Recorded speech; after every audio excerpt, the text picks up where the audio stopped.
Boy, am I excited to be able to interview right now Rabbi Daniel Lapin. And he was so kind to join us on this show. And you guys, I'm telling you right now, we could talk with him about half a dozen subjects you would eat up, because his passion is on family and on finance. And yet we met because he is a remarkable expositor on the dilemma that, I work with all the time now, which is the saving of Western civilization. Rabbi, I was at a conference yesterday. Everyone had to write down what their big mission was in life. And it was all businessmen, and they all had this goal. And the only thing that I had was this audacious statement: saving Western civilization. And of course, obviously, that's not my ability, but it's my passion. And I heard you, and I met you at an event in Washington, D.C., where you were articulating the great issue of what's going on in the meta narrative over the culture. And while I want to go into your best-selling book here on Thou Shalt Prosper, which you're going to talk about in San Diego at the Extreme Dream Trip, tell me about your observation regarding what's happening in the American culture across the board right now. And as a man of God, what's your framework for this? And what's your main perspective in terms of simplifying this complex dissolving of culture that we're watching all over the place? Well, let me just practice unaccustomed modesty here and just clarify the term man of God. I'm not worthy of that term, I can assure you. I am very much a man of this world. I'm a man of 12-cylinder cars and a beautiful wife and beautiful daughters, and probably I'm a rabbi who may have enjoyed one outstanding meal too many. So I won't go with a man of God bit. Okay. Well, just know that in our Pentecostal circles, we throw that around liberally, and it doesn't. Okay, all right. I shall be ready for that. It'll be lucky if by the end of our fantastic San Diego event, I don't walk away with a little bit of a burnished halo here. But I mean, I share your passion, obviously, and I think the key question is, I think one of the most profound and baffling mysteries about everything that's going on now, imperiling the West as it is this bizarre alliance between radical Islam and Western secular fundamentalism. In other words, the left-leaning establishments in the United Kingdom, in the European Union, in Canada, and obviously in the United States of America, actually believe, Dr. Wallnau, that the Islamic world is not nearly as much of a threat as you and I are. In other words, the left views Bible-based Judeo-Christian belief as the real problem. They don't see Islamism, and worse than that, they lean over backwards to accommodate Islam, whereas they declare open season on Bible-believing Christians all the time. I've felt, and I've said this for a long time, that the last unprotected demographic group in America is Bible-believing Christians. It's like open season. Now, the only way that all of this makes any sense is to recognize something which is profoundly disturbing to the left. Now, in case you got the impression that my paths are the paths of righteousness and my ways are the ways of peace, and I'm awfully careful not to ever offend anybody, I can assure you that is simply not the case. I try not to offend inadvertently, but I offend deliberately all the time. And the reason for that is that you being offended at something I say is no indictment of what I said. It may be an indictment of your thin skin. So today, anytime somebody doesn't like what you say, I'm offended at what you said. The only right answer to that is, who cares? So what? And so let me be deliberately offensive here and say that what we think of as Western civilization is nothing other than the system of social organization and government that sprang from the pages of the monumental volume that has shaped the history of the world called the Bible. That's what it is. Mm-hmm. About 5,000 cultures around the world. There is only one civilization. It is not an accident that everybody who's drowned on small boats in the Mediterranean in the last 5 years were all moving from Africa to Europe. None of them were moving from Europe to Africa. This is not a two-way journey. Everybody recognizes that Judeo-Christian Western civilization is superior to every other culture around the world. That's why people are voting with their feet. And I have to tell you that just amplifies the irony that of how the left goes out of its way in the universities to deconstruct America so that we become the great global villain. Yeah, of course. And the colonialist empire that has to expunge itself from its own history and founding fathers because of the iniquities of our past. Right. And it's completely incongruent with the reality that the Western civilization has offered the highest standard of freedom and health and prosperity in all the world, and there's a reason why. Well, that's the paradox. The paradox is that they want to benefit from that. There are not a lot of secular fundamentalists in the United States trying to illegally get through the borders of Somalia and Saudi Arabia. No one is trying to relocate to those countries. So they're very comfortable living here, preferably on the salary of a tenured university professor. They're not moving anywhere, but they hate the system, and they hate the system because the essential philosophy that sculpts their entire worldview is secularism. It's an insane. And you introduced the term to me, which I've used and given you credit for it whenever I remember to, and that's secular fundamentalists. Because that's right. Yes. It really is. It's a form of religious thinking that has its own priesthood, and its own priesthood is officiating in many cases at the gates of academia. And yes. You were just telling me you weren't able to speak at a college recently. I mean, this is outrageous when you think of it. Well, it really makes perfect sense if you realize that that the left is essentially a belief system. It's a belief system founded on secularism. So, in other words, if somebody tells me that, or let me put it this way, here is the seminal question. That if you answer this question for me, I have a pretty good idea of how you feel about money, how you feel about marriage, how you feel about wealth, how you feel about government, how you feel about taxation, and I'll have a 95% accuracy rate. The question is, do you believe that God gave his message to mankind through Moses on Mount Sinai 3,000 years ago? It's as simple as that. And if your answer to that is either no, or by the way, you might answer, well, it depends, that equals no, I got it. You don't have to worry about that. Then I already know. I know how you feel about government. I know how you feel about the private sector. I know how you feel about the importance of marriage and family. I've got it all down. It's very, very clear. Wow. Because everything flows from that essential fundamental belief system. And that's really all we have to know. Now, it's not an accident that they all turn to socialism. Haven't you wondered how it is that Bernie Sanders is just one comical aspect of it, but the whole movement is filled with clowns and creeps and crooks and cranks, every one of them, and they're devoted to socialism, but they are coining it like crazy. Oh, they're perfectly happy collecting the money themselves. Sure.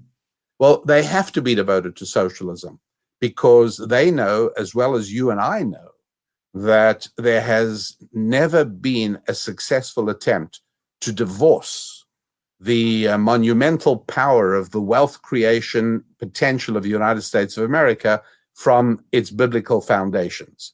There has never been a religious culture that has been an absolute basket case. When I say a religious culture, I'm talking Judeo-Christian. Obviously, it goes without saying that Muslim culture hasn't figured out how to build a bicycle factory, let alone a chip fabrication plant.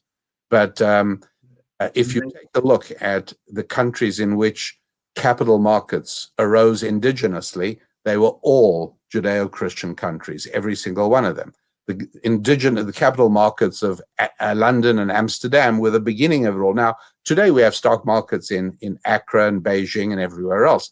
But in terms of where they arose originally, only in countries of belief, for the same reason that the overwhelming majority of scientific discoveries, medical discoveries, inventions between the year 1700 and 1900, those 1200 years, all 99%, actually 98.7% took place and occurred in Christian countries. That's not an accident. The system of human organization and societal organization that God gave us in the Bible works. It's not another system. It's the only system. It's amazing. And I could, this could be a subject all unto itself, because our audience eats this up. This is what we talk about. And in fact, I wrote a book, speaking of this, and I think it sold about close to like 90,000 copies. So it's God's Chaos Candidate. And it was before the election. You were the first person. You were the first person who understood that Donald Trump was not about what he said; it was about what he did. And you were exactly right. You pulled that one in. You called it precisely. Yeah, and I'm feeling as though, as we're going to 2020, we have an education task, because the real defenders of those Judeo-Christian values are on their heels, because they're not inclined to want to engage controversy. They don't realize how serious the threat is. And for the most part, we've created a subculture of engagement in my community, where we have our own Christian television or our own churches and our own schools or homeschools, and haven't realized that the left doesn't have a vision that includes us in their future. Correct. And they're not going to respect the right of us to be able to coexist unless we can bow the knee to Baal and affirm their beliefs. Look, the two areas they will never yield on. I believe you're 100% correct. The two areas that they will do whatever it takes to silence us is sex and money. In other words, abortion and homosexuality. The goal is to be able to imprison people for speaking in favor of traditional biblical morality, and to silence people who speak in terms of the essential dignity and morality of the free market. Well, let's go there now, because this is interesting to me. I've always felt that, and it may be an assumption, it's wrong, but I've always felt that ever since I saw the data on Nobel Prizes that were won by Jewish researchers, and came up with like 2,000% higher participation by Israelis or by Jews in that field of science and achievement, I said, that's such a disproportionate representation. There may be a relationship between that statistic and the fact that that we, as loving Abraham, we really believe that part of the blessing of Abraham is to be the head and not the tail, above and not beneath, and that includes socioeconomic influence. Yes. And you go right there and talk about it here. So let's talk about that for a moment. Money, and what is the unique contribution of the Jewish and Hebrew perspective regarding wealth? Well, first of all, it's a recognized reality that within any region, the gross domestic product of a region is proportional to the population. So we can look at national populations on the eve of World War II. And once you recognize the significance of population and you recognize the necessity of a an economy to wage a war, you can really understand the course of events in the middle of the 20th century in Europe. In the United States, for instance, the state of Georgia has about 8 times the population of Rhode Island. Right. And if you expected the gross domestic product of Georgia to be 8 times the GDP of Rhode Island, you'd be exactly right. Now, in the Middle East, you've got Egypt, Jordan, Syria, and Lebanon are the 4 contiguous Arab countries surrounding Israel. They have a total of about 100 million people. Israel has around about 5 million people. So naturally, you would expect the GDP of those 4 Arab countries in aggregate to be about 20 times the GDP of Israel. Oddly enough, they're exactly the same. So Israel is outperforming by a factor of 20 everyone else in that region. It's also true that the annual Forbes list of the 400 richest Americans, if we look at the demographics of Jews in America, about 2%, a little over 2% of the population, you'd expect to see 8 or 9 Jews on the Forbes 400 list. And in fact, what we really get is between 60 and 100, a hugely disproportionate representation. Now, it doesn't mean there are no poor Jews, of course, but it does mean that Jews are disproportionately good with money. It's something that has been recognized by, venerable, sagely writers and dastardly politicians like Adolf Hitler. Everybody's recognized that the people of Israel are extraordinarily and disproportionately good with money. Mark Twain wrote a wonderful piece concerning the Jews, and he's today he would be right lambasted as insensitive and bigoted. He'd be shadow banned. Yes, exactly.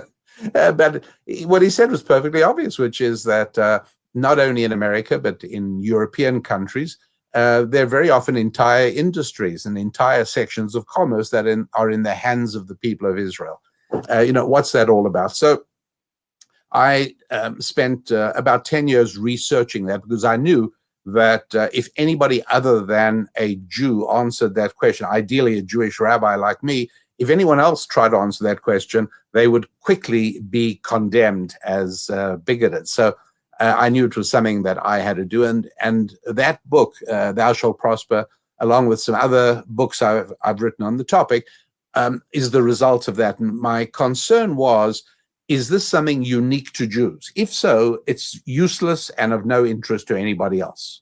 Is it genetic to Jews? I had to explore that possibility. It was not hard to debunk a nonsensical theory like that. Is it that you have to be circumcised? I mean, if that's the case, many men would prefer poverty. So, what is it? Is it something that has to do with the food we eat? No. It turns out to be a collection of nearly 1,000 tips and tools and techniques that are embedded in the Hebrew scripture. And it was my job to condense those into usable strategies that could be simply applied by anybody of any background or no background. And so that book is the result of that. And it's essentially understanding exactly what it is that Jews deploy for financial effectiveness, and how anybody can do exactly the same thing, and what is more, should do the same thing, because the more that people do that, the more God smiles.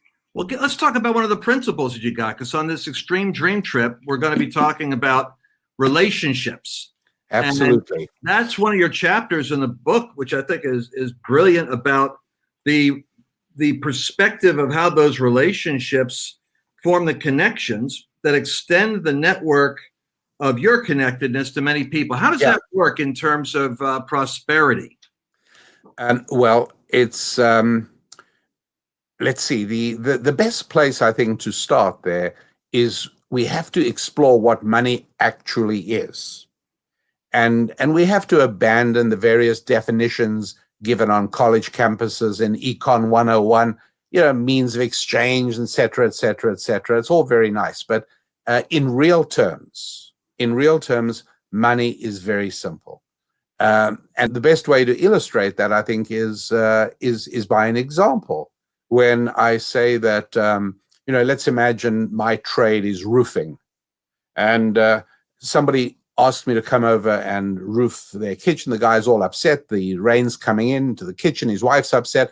I jump in my truck. I head on over. I was going to take my kids to a sporting event, but I realized much more valuable for them to be with me while I do my work than for me to be with them at some dumb sporting event. It's not nearly as important. I say, come, we are now going to go and please another one of God's children. And that, I think you'll agree, is much more important than going to watch you or somebody else throw a ball around a field. Right. So we set up the ladder, we get the tools out, we go up. My older children help me, the younger children pass me things and watch. At the end of it, the job is done, and the guy comes over, thanks, shakes my hand and says, "Oh, I am so happy you did this. You don't know how miserable it is when rain starts coming through into your kitchen." And his wife was dancing around the kitchen saying, it's dry, it's dry. And I said to the kids, you see how lovely this is. We have pleased another one of God's children. And they said, come, Daddy, let's go home. We're finished. I said, no, we haven't. We haven't, because I need to obtain proof of performance. I need proof that I pleased another one of God's children. They said, what are you talking about? I said, well, you watch now what this man whose roof I fixed, you watch what he does. He came over to me and he pulled out a roll of green strips of paper. And he said, so how many of these certificates of performance would you like? And I said, I need 100 of those. And he said, fantastic. And he peels off 100 and gives them to me. And I say to the kids, now this is good, because now I've got proof that I pleased another one of God's children. And they said, well, what's the idea? I said, well, you watch this. I said, on the way home, who'd like to get some hamburgers? Everyone, me. All right. So we go over to the local the kosher hamburger store, and we get hamburgers. And at the end of it, the chef or the owner of the restaurant says, I'll need some certificates of performance from you, because this restaurant is a special restaurant for people of a certain club. This restaurant is only for people who please God's other children. I said, oh, you don't have to worry about me. I'm right there in that place. He said, can you prove it? I said, sure, I've got certificates of performance. How many do you need? He said, I need 60 certificates of performance. I peel off 60, I give them to him, and he smiles, I smile, and away we go. That is what money does. It's what money is. It proves that I served another human being. That's all it is. It's wow. It's that. And therefore, relationships become hugely important. And the network and the connections of those relationships, and you give some great advice on improving your capacity by finding those relationships that are above you, where you really want to go, and then finding out, curiously enough, how to serve them and not manipulate them, because people do have a sense. And you talk about different politicians and people you've met in your life who yes. were reading the room to see how they could increase the leverage of their work in the handshake to somebody else. And you could sense it, can't you? Absolutely, every single time. And in many ways, we have or can have a bad habit of adulterating our relationships. In other words, the seventh commandment is not only don't commit adultery with respect to your wife or someone else's wife, it's also about preserving a uniqueness in every one of our relationships. How I treat my wife is entirely different from how I treat any other woman on the planet. And if I am talking to a client of my coaching business, then I'm going to speak uniquely to that client. And if he hears me using exactly the same language and the same sales spiel and the same promotional verbiage that I used on the last person I spoke to, he'd be right to run away from me and have nothing more to do with me because I'm only treating him as a commodity. Wow. I love this. This is all, I mean, we're going to be able to cover a lot of this and more. I'm going to give the address here for the Extreme Dream Trip. Let's see if I can get it up there. And once again, I think we're planning, correct me if I'm wrong, but I mean, our goal, I think, is for people to go away from Paradise Point at the end of the event carrying a set of new arrows in their quiver, new tools and techniques that they can deploy in their lives having to do with relationships, both family-wise and finance. You nailed it. And it's going to be, you've got the 10 commandments for making money as much as you can. We could go in there, and we're going to have a Q&A time with you, which you've been very kind to allow us. Sure. So people can customize their questions with specificity and say, can you explain this and can you explain that? And I think we're going to see a tremendous transformation, because it seems like there's certain timing in people's lives. And a lot of my audience is what I look at in terms of like executive coaching as a period of life called convergence. It's almost like God's calendar. When you're north of 50, your life lessons are all now instructive, and it's almost like your biggest days. And this is a fact that most of the big earnings that happen in people's lives aren't happening in the first 50 years. It's happening north of that. That's when you're earning it. So now's the time when I really feel relationships and understanding money, as well as getting the cultural context, which is especially powerful, of what the world is like now. And by the way, because there are unique pressures that are being shaped by current events, there are also unique opportunities. Of course. There's a great verse in Hebrews that I think many times apocalyptic teachers miss, and it says, "Yet once more hath God promised that he will shake not only the heavens but the earth." And I think it's we've been quoting the Old Testament in Zechariah and different prophets. There's a shaking that's happening culturally, it's happening globally to the foundations of what we believe. But with it, there's a promise that that which is unshakable will be made manifest. And the principles you're talking about, the commandments that have been given to us, are actually not just moral platitudes. They are, in a sense, they're strategies to build with that which will not be shaken. And I think that your being there is going to really help us to grab these things and pull it together. How in the world will you know which of these chapters to focus on? Do not pursue perfection. Constantly change the changeable while steadfastly clinging to the unchangeable. Learn to foretell the future. Just real quick, what is that all about? Learn to foretell the future. Well, that has to do with the fact that, when just before he died, at the end of the book of Deuteronomy, Moses blessed all the tribes, right? And he spends an entire chapter doing that. And what's interesting is that, you would have thought that, I mean, if I would have written this book, I would have saved ink. I would have said something like, and Moses got up, told the people of Israel, you've all been a giant pain in the neck for the last 40 years. But nonetheless, I want that God should bless you. I'm out of here. I'm going home to the Lord. Right. They've done in 3 verses what Moses took more than 30 verses to do. But what he does is he speaks about each tribe uniquely, with one exception. Zebulun and Issachar are treated in 1 verse together. It's the only time he lumps 2 together. And what that's about, we know from the first book of Chronicles that Issachar are the people who really get what the Torah is all about. They are the ones who understand the times. Right. And Zebulun, we know from the end of Genesis, where Jacob blessed his 12 sons, we know that Zebulun is all about business, trade, shipping, moving around. And so the key to it is recognizing, just as Moses and Jacob said, Zebulun, your blessing is you should always be free to be able to break out of boundaries, to bust through fences into new areas. Well, That really is the essence of business.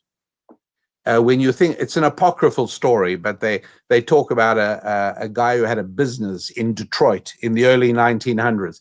He made harnesses for horses, he made wheels for wagons, he made buggy whips, and he had no idea that a few blocks down the road, a guy called Henry Ford was building an assembly line for the Model T Ford.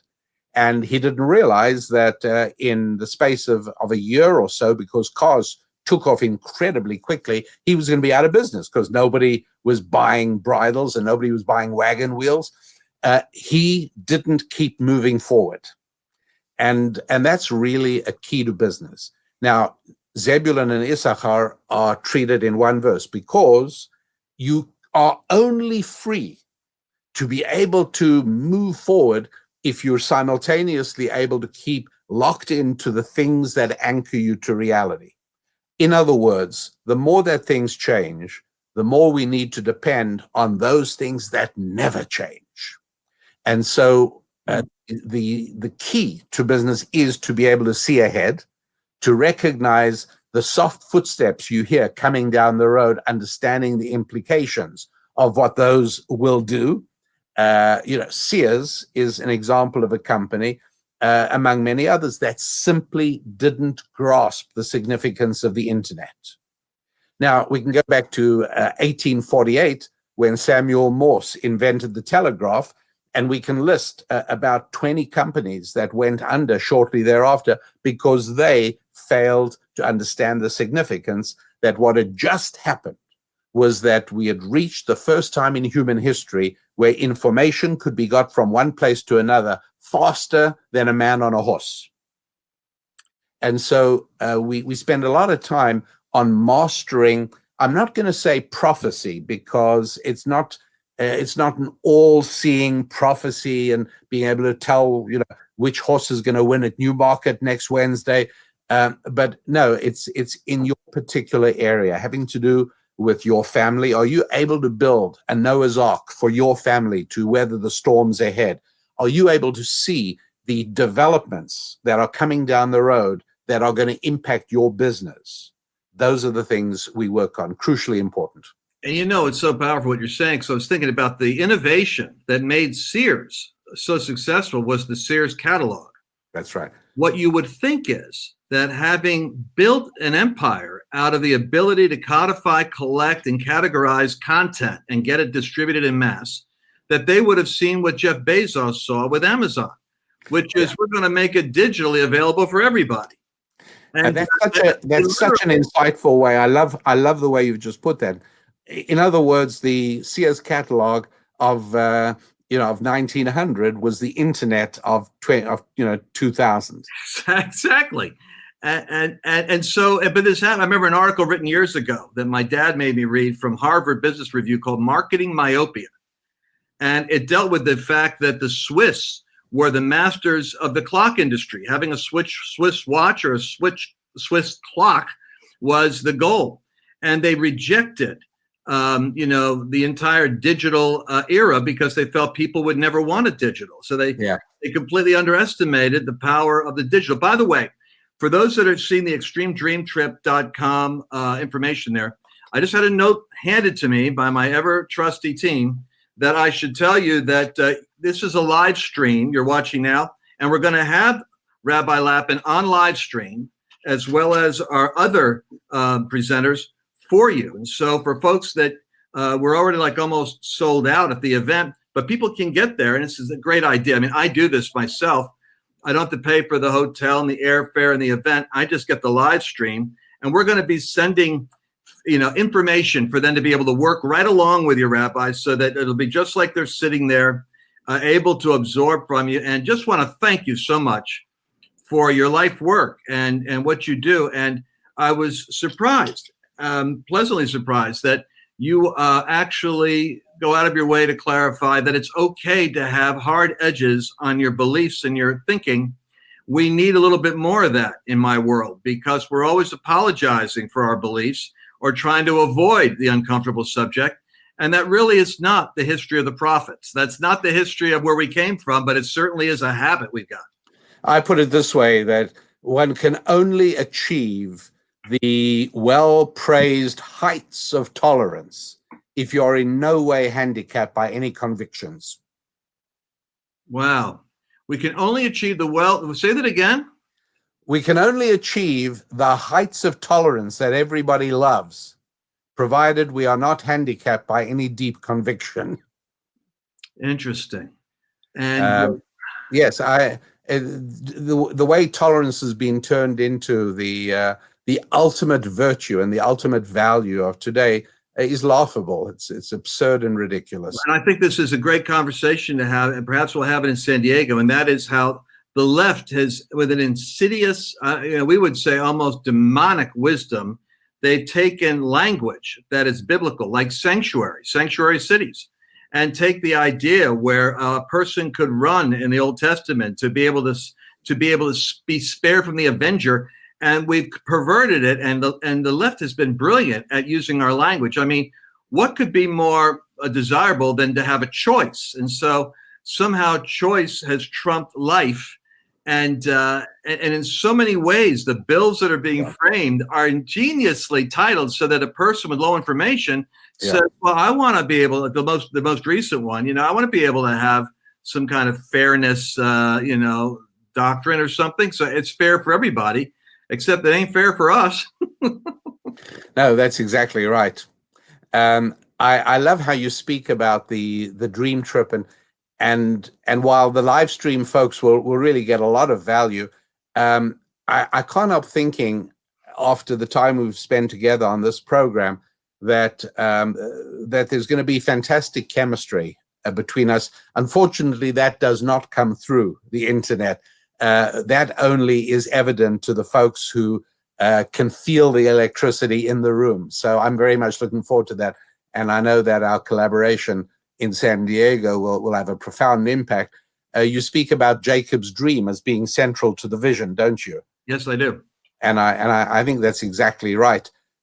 Even to sort of build on that point, as I was thinking about the inspiration that provides, it's kind of interesting that the verse says that in his dream, Jacob saw angels, and then we have to think for a moment. Angels are in heaven, right? So does the text say Jacob dreamed and he saw angels descending and ascending? Or does it say he dreamt and he saw angels ascending and descending? I think that it should have said, and Jacob dreamed and he saw angels coming down from heaven and going up. But it doesn't say that. It says he saw angels going up and coming down. Come on, man.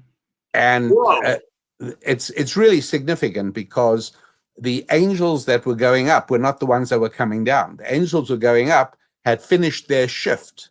They had accompanied Jacob to that point. And now the angels were coming down to accompany him further, change of shift. But the question is, where did those angels come from that accompanied him to that point? And ancient Jewish wisdom explains that there's a very crucial word that begins that entire section, and that is that Jacob exited, he left, he departed from Beersheba, where he was. And that departure is crucial, because where we're hoping to bring attendees in San Diego is to a new level, to a new mountaintop. Right. You can't do that if you don't leave your existing place. And the act of leaving your existing place, because you can't change. If you're still locked into where you came from, then you're going to be like that. And the answer is, you will then do today what you did yesterday and be sure to make tomorrow just like today. But the only way to make tomorrow different is if you ensure that today is different from yesterday. You have to depart, as Jacob did, from where you were. That action of departing, of moving away from a locked-in picture and leaving it behind you and being open to new potential, that is so profound that it brings angels into your life. That's so powerful. Everybody, I want you to share this broadcast, folks, while you're watching. Go ahead and share it, because other people need to hear this.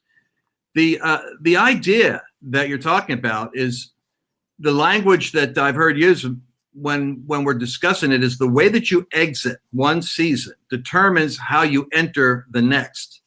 And so like the parallel for a lot of us is when the children of Israel were wandering around in the wilderness and they were grumbling and complaining, when that moment came when they could cross over into that land of promise, somehow their collective disposition was such that they couldn't cross over and go into the timing for God. In a sense, they weren't ready for the opportune moment. And so the next cycle of time, 40 years later, then Joshua comes along and he's ready to go over. And I always like how he learned something from Moses. And that was, I believe Moses had the spies deliver the report to the camp. And Joshua said, you deliver the report to me. I always wondered what he was going to do to those spies if they didn't give him what he was expecting, because he was going over. That was what his life was about. Because it was a disaster. When it was given to the people, there was a demoralization and a complete wholesale abandonment of courage. And so we need leaders now that can spy out the new place that God's taking us to. And the 40 years served a very valuable purpose. We're not going to take 40 years in San Diego. We don't need it. But it's not enough. You see, leaving Egypt, getting Israel out of Egypt wasn't that hard. Getting Egypt out of Israel took 40 years. And it wasn't until everyone had died of that generation before they were ready for the new life ahead.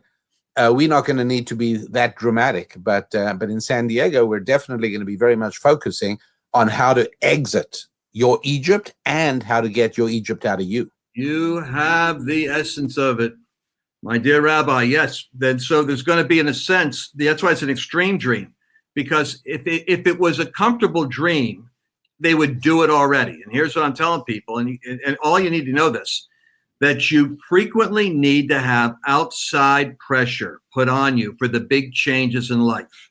There's a lot of people whose lifestyle doesn't change until they have a crisis, who don't approach finances differently until they realize that they're desperate and have to start paying bills.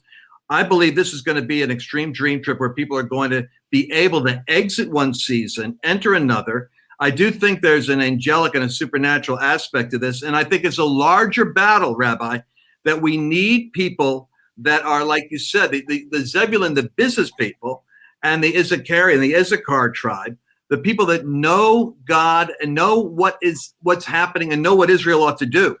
And it's amazing to me, not to go back on this because I want to end this somehow, is that how the left, when I look at Thunder Road, Soros, the Kellogg Foundation, Tides, how the left has been able to tie their political activism and their visionaries for creating small organizations, 527s, that can be advancing 5 or 6 multiple agendas as almost like invasions of culture, and they're well funded by the left.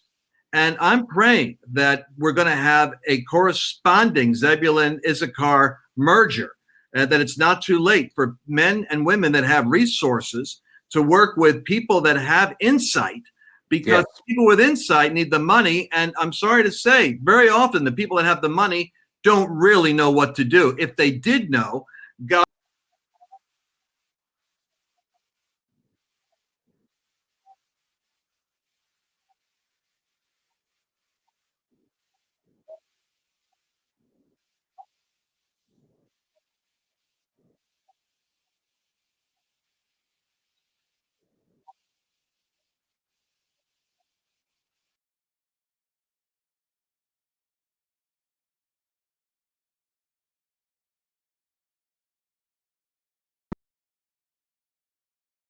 is to help people understand that we'll be focused very much on the practical. In other words, it's not just going to be theoretical and nice ideas and philosophical observations and pretty aphorisms. No, we're talking about precisely the specific steps that need to be taken in order to effectively transform a life. That's the goal. We're looking actually for measurable action plans. When they're finished, they're actually going to come out with a one-page strategic plan for upgrading their relationships in the key areas that need to take place in order to upgrade their relationship with money, so that they have the resources to maximize the relationships. And the extreme dream is really what we say is, what has God called you to do in your lifetime? And you don't want to leave anything on the table because you played small or you were stuck in your history. Yeah, So, exactly right. So, And look, Rabbi, thank you. Go ahead. No, I was just going to say that's what I do. You had my website up there a little earlier, RabbiDanielLapin.com, and that really is very much the focus of what I think you are trying to achieve, what I'm trying to achieve, and the beauty of our collaboration. And I pray this won't be the last time you and I work together, because I know that we can do incredible things in helping people move out of their Egypts. You see, everybody has an Egypt. And it's important to know that in the Hebrew scriptures, names aren't just names. Every name has a meaning. And can I take 30 seconds on this? You can. And I want to fix something. Is your domain Rabbi Daniel Lapin or Rabbi Lapin? No, it's RabbiDanielLapin.com. Okay, we got it up. All right. Because there is another Rabbi Lapin who happens to be my brother. Well, thank God there's not another Lance Wallnau, or I'd be sued. No, I'm Daniel Lapin. Rabbi Daniel Lapin is okay. Way to go. Because, but anyways, thanks very much for clarifying that. No, the point I wanted to make, and I've just lost my train of thought there. I'm sorry. Oh, it'll come back. I know we were talking about the practicality. Yeah, I'm doing we're going to be coming out with a one-page strategic plan, because I want the people to be able to have a strategy immediately on what they can do with their relationships. Yeah. And, an interesting thing is people feel guilty about this, but relationships have a season. And while your wife and your family are not a seasonal relationship, there are times when there are people that, out of a false sense of obligations, stay with relationships that are draining, disempowering, and not part of their future. And we're going to talk about that too, which is how to prune the tree so that you're giving time and energy to the relationships in this season that correspond to the purpose that God has for your life. Like I've learned, you only have a certain window with your children. You miss that one, it's kind of hard to go back and grab it later. Absolutely. So Dr. Wallnau, one of the hundreds and hundreds of people who are commenting on this broadcast, a friend called Fred, reminded me what I was talking about, that names mean something. And the name Egypt in Hebrew isn't Egypt, it's Mitzrayim, which in Hebrew means a straitjacket, something that confines you. Egypt is something that prevents me from reaching the destiny that God has planned for me. That's what Egypt is. Wow. So Egypt could be a marital problem. Egypt could be a financial problem. Egypt could be an addiction problem. Egypt could be a health problem. But one thing I know for sure, and that is that every single one of us that'll be together in San Diego soon, every one of us has our own Egypt. Something that is holding us back, preventing us from breaking out and reaching the promised land for us. And that's what we're going to be focused on, how to get out of your Egypt so that we can move forward into, well, essentially to the mountaintop. You got it. You have such a, I know you and I are going to be friends. And so, Rabbi, thank you again. Our tribe loves you. We have tremendous response already on the internet, and you're going to have lots of people coming to RabbiDanielLapin.com. You're going to have new friends. And for those that want to go to San Diego, people are asking, we opened up another 10 seats for people so that they can get in. And for those that can't make it, do not despair. You're going to hear 3 days of incredible content. And it's going to be all about this strategy of exiting and entering the next season in America. And actually, we've got an audience that's global. So we're in this together. And you're going to be able to watch this at your leisure. If you don't catch the broadcast, everything that Rabbi is going to be teaching, everything we're going to be talking about in Q&A will be on demand. So it's one of those great things where if you aren't there for the whole thing, don't worry about it. You could still catch it. Once again, Rabbi, I can't thank you enough. We have tons of people that are asking questions. If you've got a question for the Rabbi, go ahead and leave it in your comments right now, because we're going to go over that as a staff, and we're going to have a moment when it's going to be Q&A from the live stream audience as well as those in attendance. So you'll be able to get your question in. Thank you so much again. Well, it's wonderful being together electronically, Dr. Wallnau, and I can't tell you how eagerly I'm anticipating being together with you in person. I think that we will be able to achieve together so much more than we can achieve independently and separately. So I think San Diego is going to be life-changing for everybody. It is, and it's at Paradise Point. Couldn't pick a more providential location. Yeah, that's great. For a trip to paradise. Thank you again, my friend.